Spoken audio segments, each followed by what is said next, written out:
करता बोल। अब यार जेडी पार्टी अकेले लड़तौगे अगे लालू यादव डरलौ ना तेजस्वी ना डरतौगे अब लड़ते नवा छौरी अकेले लड़तौगे।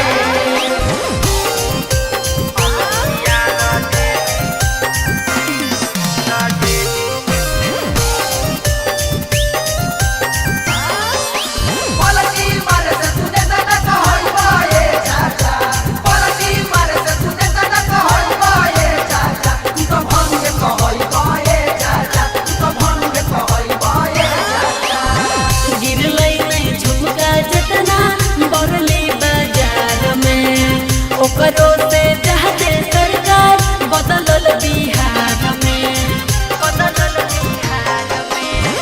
राजद पार्टी हकौ सबसे बढ़िया गे केहू न पैतौ एकरा उखाड़ गे। पलटू कुमार की कुर्सी छोड़े पड़तौ रे, पलटू कुमार की कुर्सी छोड़े पड़तौ रे।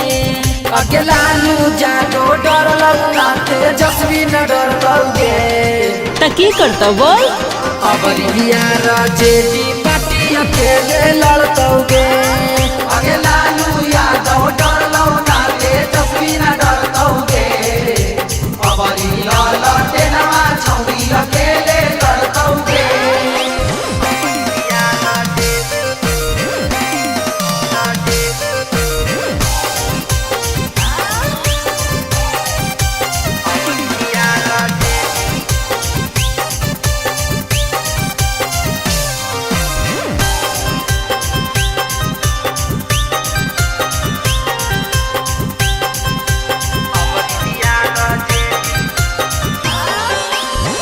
देवो है भाषण पलटू खाली बकर बकर, कुर्सी कुमार के हो गई कुर्सी के चक्कर।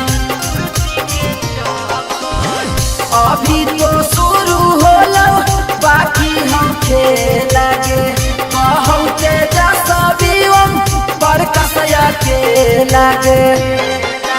टूटल गठबंधन अबरी कब जुड़तौ रे, टूटल गठबंधन अबरी कब जुड़तौ रे।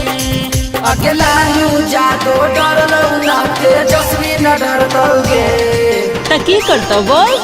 अब यार जेडी पार्टी अकेले लड़तौगे अगे लालू यादव डरलौ ना तेजस्वी न डरतौगे अब लड़ते